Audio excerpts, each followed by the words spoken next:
शिवानी और आप देख रहे हैं बीजापुर एक्सप्रेस। चलते हैं खबरों की ओर।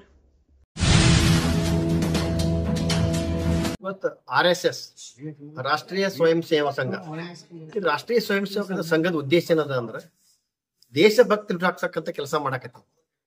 ಇದರಿಂದ ಇವತ್ತು ಕಾಂಗ್ರೆಸ್ ಸರ್ಕಾರಕ್ಕೆ, ಕಾಂಗ್ರೆಸ್ದ ಮಂತ್ರಿಗಳಿಗೆ ಈ ದೇಶದಲ್ಲಿ ಒಂದಾಗಿರೋದು ಬೇಕಾಗಿಲ್ಲ.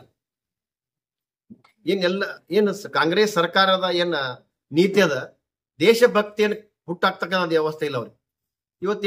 ಇವತ್ತಿನ RSS ದೇಶಭಕ್ತಿ ಹುಟ್ಟಾಕತೈತಿ.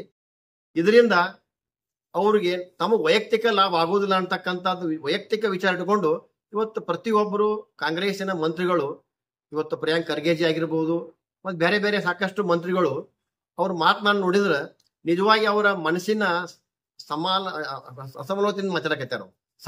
ಮನಸ್ಸಿನ ಒಂದು ನೆಮ್ಮದಿ ಕಳ್ಕೊಂಡ್ಬಿಟ್ಟಾರ. RSS ಬಗ್ಗೆ ಅವರಿಗೆ ಭಯ ಹುಟ್ಟುಬಿಟ್ಟೈತಿ. ಅಂದ್ರೆ ಏನ್ ಅವ್ರು ವೈಯಕ್ತಿಕವಾಗಿ ಏನ್ ಬೆಳೆಯಕತ್ತಾರ, RSS ಸಂಸ್ಕೃತಿ ಹಂಗಿಲ್ಲ. ಇದು ದೇಶ ಪ್ರೇಮಿಗಳಾಗಿರ್ಬೇಕು ಅಂತಕ್ಕಂಥದ್ದು ಏನದ, ಇದ್ರ ವಿರುದ್ಧ ಅವರು ಮಾತನಾಡೋದು ಕಾರಣ ಇಷ್ಟೇ. ಅವ್ರ ವೈಯಕ್ತಿಕ ಏನ್ ಬೆಳೆಯಕತ್ತಾರ ಅದಕ್ಕೆ ಕಡಿವಾಣ ಬೀಳ್ತಕ್ಕಂಥ ಅಂಜಿಕೆಯಿಂದ ಅವ್ರಿಗೆ ಈ ರೀತಿ ಮಾಡ್ತಾರೆ. ಆಮೇಲೆ ಕನೇರಿ ಶ್ರೀಗಳು ಕ್ಷಮೆ ಕೇಳ್ಬೇಕು ಜನರಿಗೆ ಅನ್ನುವಂಥದ್ದು. ಕನೇರಿ ಶ್ರೀಗಳಿಗೆ ಉಸ್ತುವಾರಿ ಮಂತ್ರಿಗಳು ಕ್ಷಮೆ ಕೇಳ್ಬೇಕತ್ತೇನ ಏನ್ ಬಯಸಾಕತ್ತಾರ.